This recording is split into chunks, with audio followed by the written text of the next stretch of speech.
Hello, and welcome to the School District Medicaid Administrative Claiming Random Moment Time Study Implementation Training. My name is Jonathan Rush, and I am the Program Manager for Medicaid Administrative Claiming for school districts in Washington State. I will be referring to Medicaid Administrative Claiming as MAC and the Random Moment Time Study as RMTS throughout this presentation. Your district has identified you as a great candidate to participate in this program, and your participation will result in additional funding for the district. Thank you for participating and for attending today's training. Participation for your district will begin January 1st, 2018, or the first business day after that. If your district is watching this video and it is after January 1st, 2018, then your first day of participation will be at the start of the next quarter. Based on the state fiscal year, quarters commence on January 1st, April 1st, July 1st, and October 1st. Today, this training will provide you a MAC program participant with an overview of the program and the RMTS, which is how we administer that program. The information we go over today should give you all the tools needed to successfully participate in the program.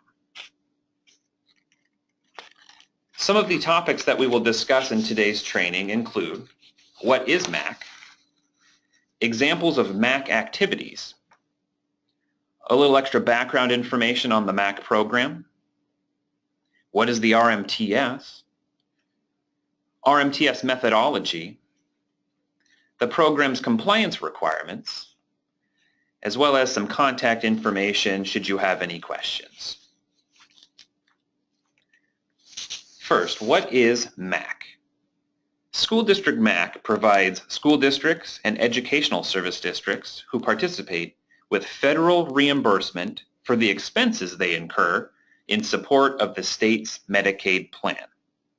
More specifically, the program reimburses for the expenses districts incur that are tied to administrative activities linked to Medicaid services. So what do I mean when I say administrative activities? Here are just a few examples of activities that districts can receive reimbursement for their staff.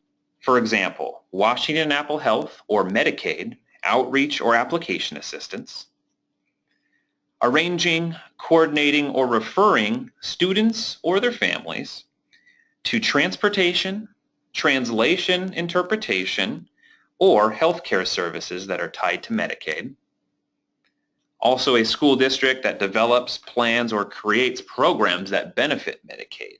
So, for example, a school district can develop strategies to assess or increase the capacity or delivery of Medicaid services to their student population.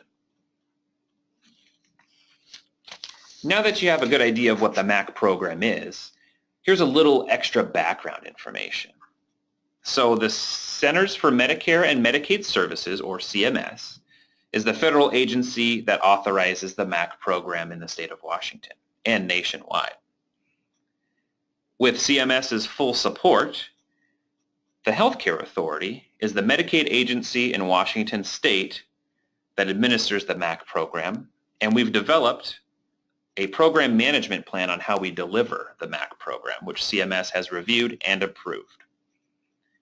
The University of Massachusetts Medical School, or UMass for short, is the vendor that we've chosen that runs the RMTS in Washington state as well as in 4 or 5 other states. We have a terrific partnership with UMass as they're great with helping us with program development and improvements, as well as providing participants, such as yourselves, with technical assistance should the need arise.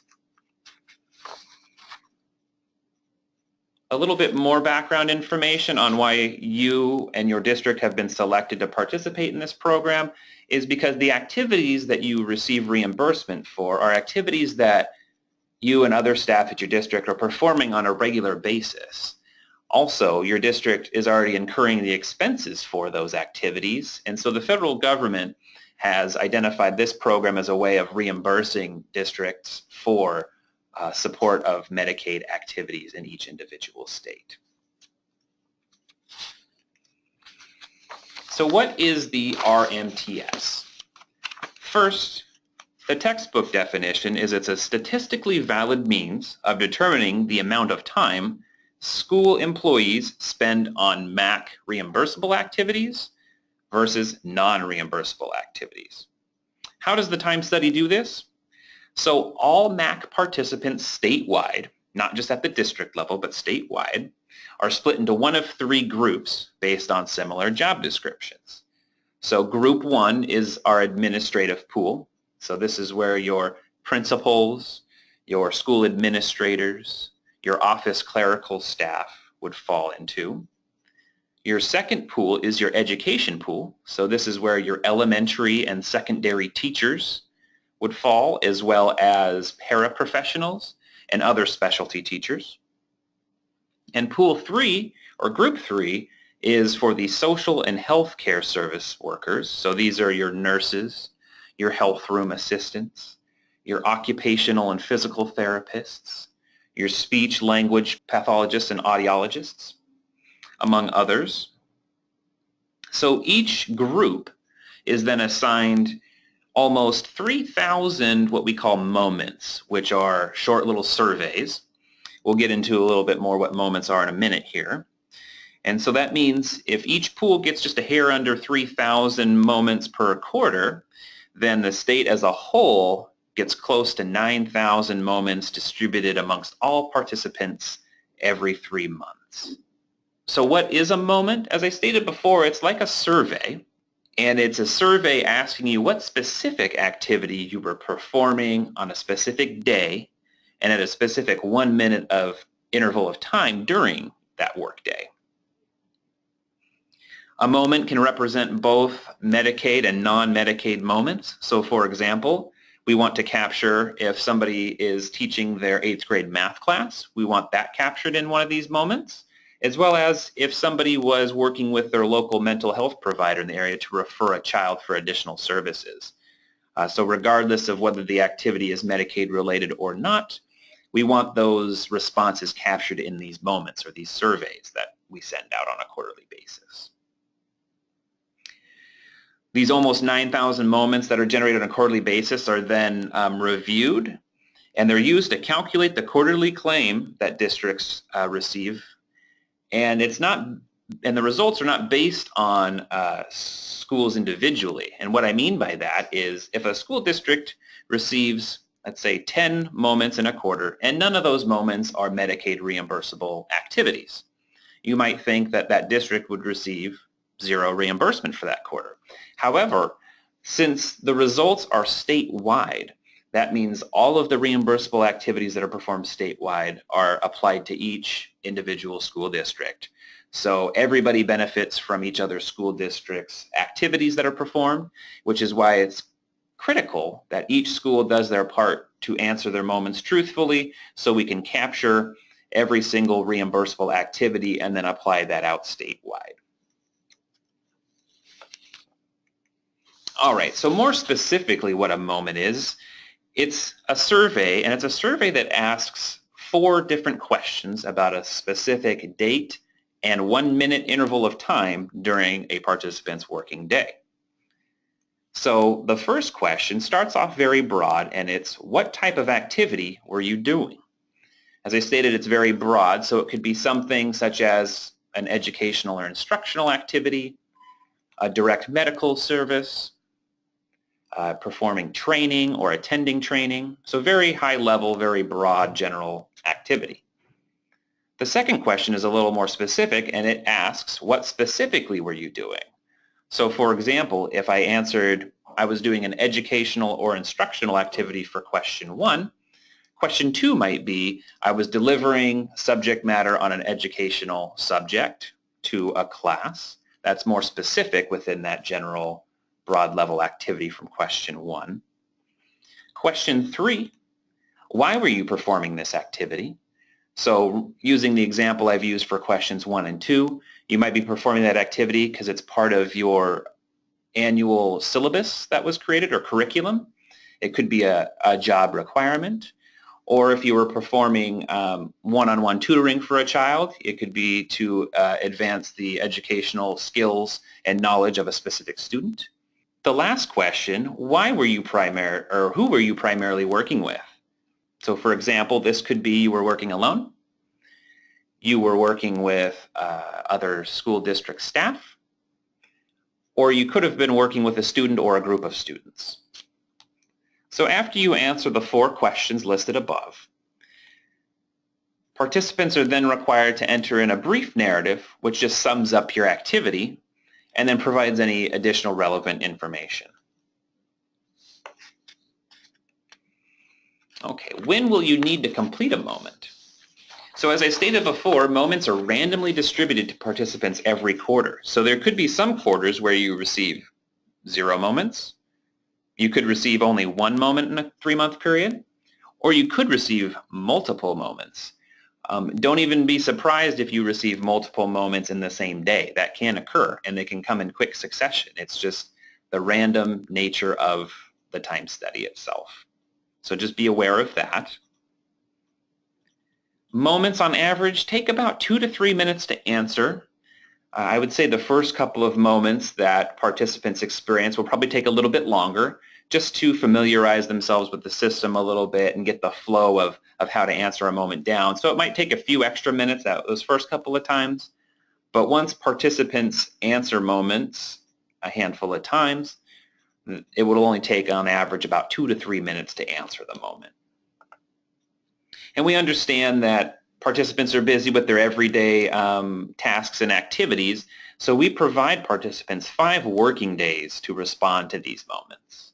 And they're 5 working days based on a participant's specific schedule. So for example, if a participant works Monday through Friday, and they're selected to answer a moment on Monday at 10 a.m., they have until the following Monday at 10 a.m. to respond to that moment.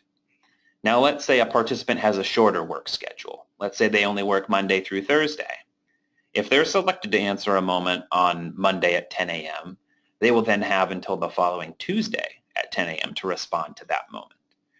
So we have a way of building specific schedules into the system, so it gives you 5 working days as opposed to 5 calendar days to respond to the moment.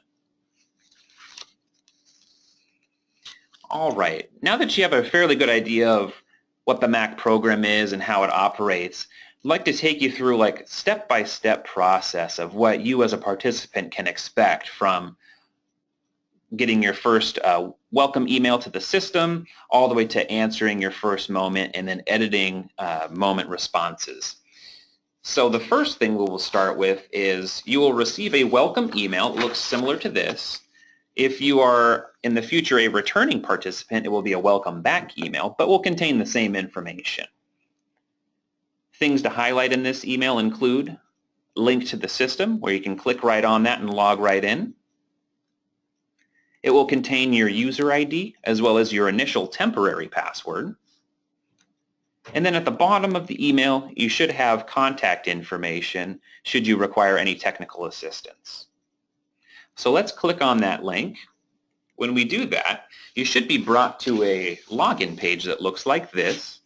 By clicking on the link in your email, your user ID should be pre-populated. I would suggest copying and pasting your temporary password into the password field on this screen, just because it is a random combination of numbers and letters and can be mistyped quite easily. Once you do that and log into the system, you will be prompted to enter a permanent password, which will last 90 days, in which case you'll have to then reset your password at that point as a security measure. Password should be a minimum of 8 characters in length. They should include at least 1 uppercase letter, 1 lowercase letter, and 1 number. If for any reason you forget your password or are unable to use the temporary password that you were given, you can simply click on the Forgot Password link and then follow the on-screen instructions. If you continue to not be able to access the system, the Contact Us button at the bottom of the screen there will provide you with contact information for our vendor at UMass, and they can assist you with accessing the system. Okay, so after you've successfully logged into the system, you should be brought to this page, which I will refer to as your RMTS homepage. Each participant, in addition to this training that you're watching, is required to take an online training video on an annual basis, so once every 365 days. It's a federal requirement, and it's a good way of just providing refresher information on how to participate in the program. As we stated before, you may go extended periods of time without answering a moment, and this training video can provide you the refresher information on what you need to know in order to participate successfully. You can find the link for that training video in the upper right-hand corner there. So let's click on that link. When we do that, you should see a pop-up box like this that appears.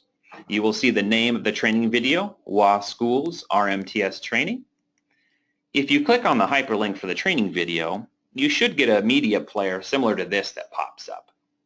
You can use the media control buttons at the bottom of the panel to play, pause the video. You can also control the volume as well as control the screen size.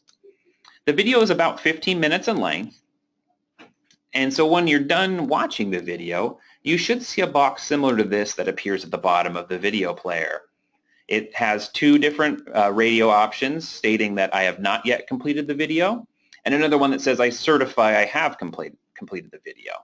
If you're unable to see this little box at the bottom of your video player, check to see if there's a scroll bar on the right-hand side of your video player. You may need to scroll down the screen in order to see this.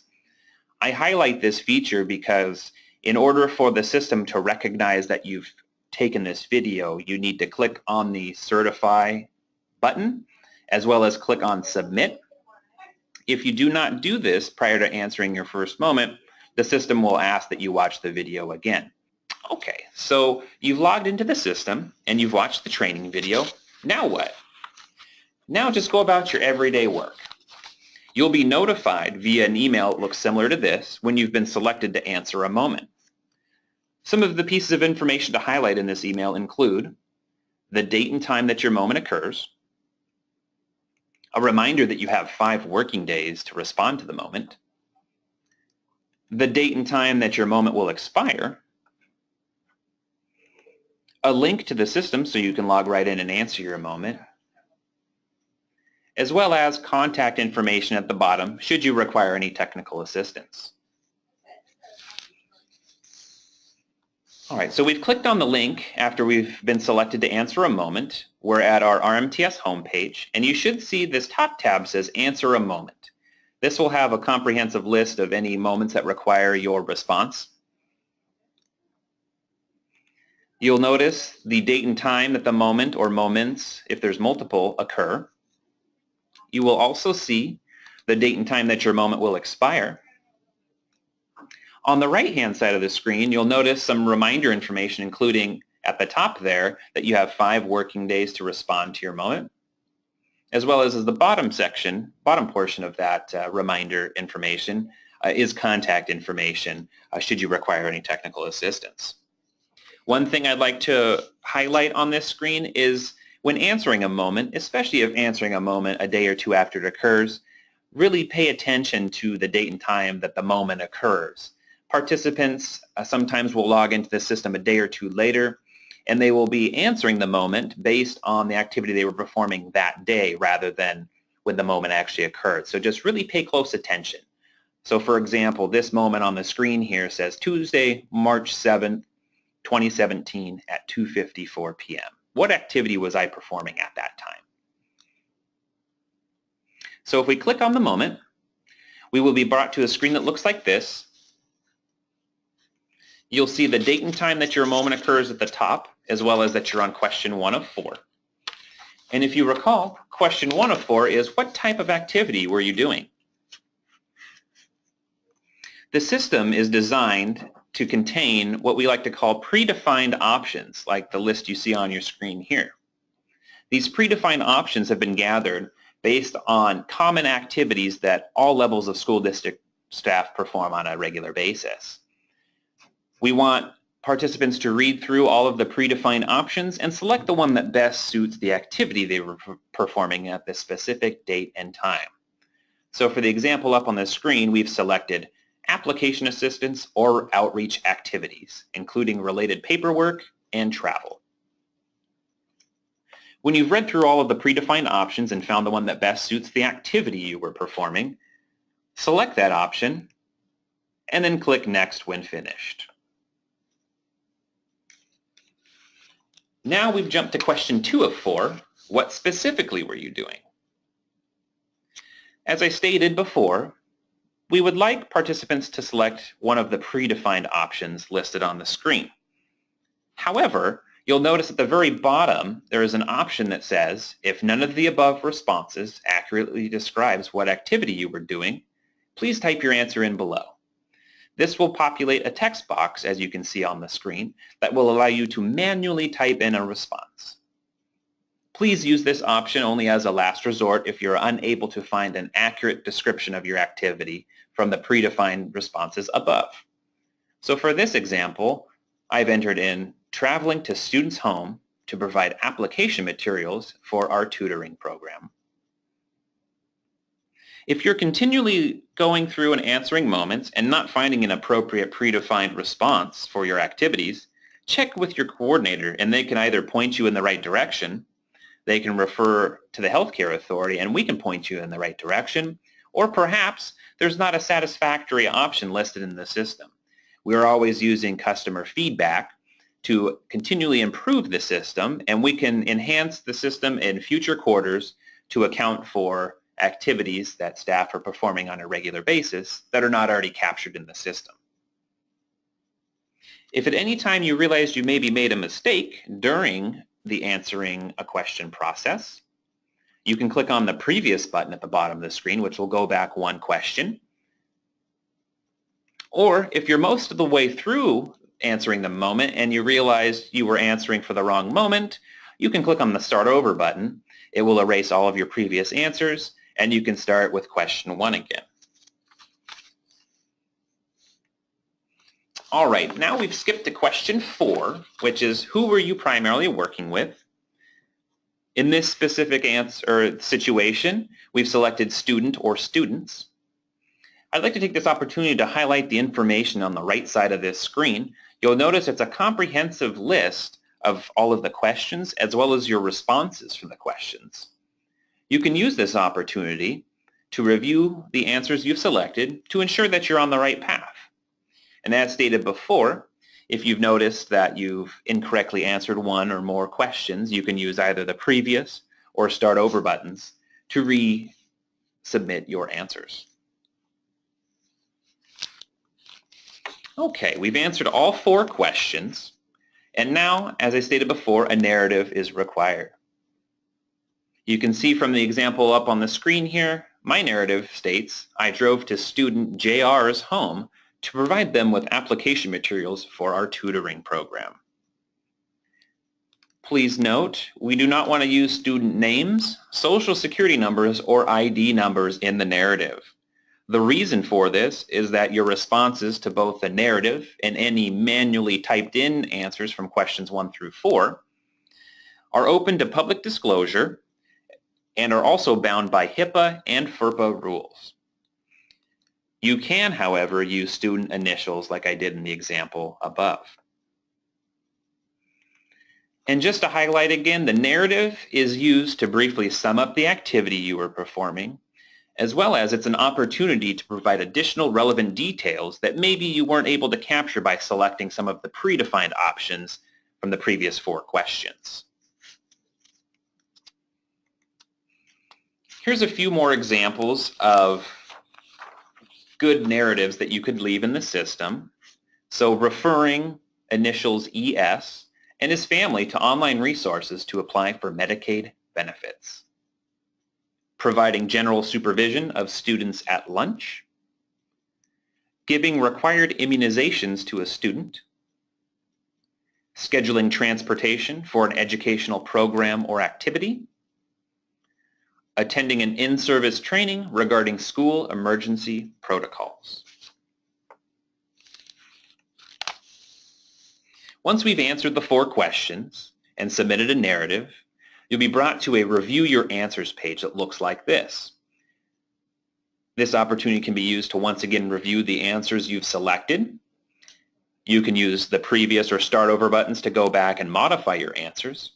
However, if you're satisfied with what you've selected at this point, you can click the I certify that the answers submitted are accurate and complete checkbox. After doing that, click on the Submit button when finished. When you do that, a pop-up box like this will show, and it says, "Are you sure you want to submit these answers?" If you're sure, select Yes. Otherwise, selecting No will take you back to the Review Your Answers page, and you can modify your answers as needed.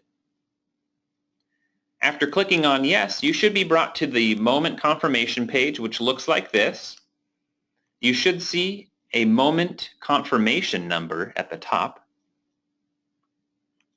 When you're satisfied with answering that moment, you can click on the Home button in the lower left-hand side of the screen, and you'll be brought back to your RMTS homepage. Now, let's say we've answered a moment and submitted it, certified it, but realized we accidentally answered it incorrectly. You'll notice on your RMTS homepage, there is another tab titled Prior Moments. Clicking on this will provide you a list of all previously answered moments. If you notice a pencil icon like this one in front of a moment, that moment can still be edited as it's within the 5-day grace period. If a moment has the red word expired next to it, this moment can no longer be edited as it's outside of the 5-day grace period. So clicking on the pencil icon, it will take you back to question 1 of 4, and you'll go through the answer a moment process that we just outlined in the previous slides. From time to time, when participants manually type in responses to any of the questions, healthcare authority staff might need additional details in order to determine what specific activity a participant was performing. One of the most common examples is if a participant manually types in, "I wasn't at work," or "I was using time off." One of the biggest things is we need to know whether that time off was paid or unpaid. And if that wasn't indicated in the participant's response, we have the opportunity to send them an email just asking them for that clarification. So if you're a participant that we need additional clarification from, you'll get an email stating there's a moment that requires additional clarification. So you click on the link in that email, log into the system, and you'll notice the third tab on your RMTS homepage is the Messages tab. And you'll see a message similar to the one below if you have a message to respond to. Simply click on the message here and you can respond. When doing that, you'll be brought to a page like this, and you'll notice you can review your moment on the left-hand side of the screen here to refamiliarize with the situation. You'll notice then that the question or the clarification that's being asked for is in the upper right-hand corner of the screen. So for this example, we're asking, at the time of your moment, were you considered to be on paid or unpaid time? Once you've reviewed your responses and then the question and formulated a response, you can type your response in the text box there. And when satisfied with your response, click on Send Message. Healthcare authority staff will be notified when you've responded to our inquiry, and then we can follow up with the moment as needed. We do give participants 14 calendar days from the day that we asked for clarifying information to respond, so please make sure that when you do get one of these emails that you do log into the system as soon as you can and provide that response. As I alluded to earlier in the webinar, there is a compliance standard that we hold all school districts to. Since the time study has to be statistically valid in order for us to use the data from you answering the moments to distribute a reimbursement to the school, we require that all districts answer 85%, at least 85% of all of the moments that they receive. This will ensure that the data received from the time study is statistically valid. Of course, these moments need to be answered within the 5 working day grace period for each person based on their work schedule. We have built in some safeguards into the system to ensure that these moments are answered timely, including incorporating what we call reminder emails. So after the participant is sent their first initial email saying they've been selected for a moment, the participant, as well as their district coordinator, and up to 2 additional people can receive reminder emails after 24 hours of non-answer, as well as 3 days, 2 days, as well as 1 day before the moment is to expire. We understand that staff can get busy, teaching classes, performing direct medical services to staff, and so emails like this can fall by the wayside quite easily. So by looping in not only the coordinator, but up to 2 or additional people can help provide those reminders that there's moments out there that need to be answered. So we've built that into the system to ensure that moments get answered within the 5 working days.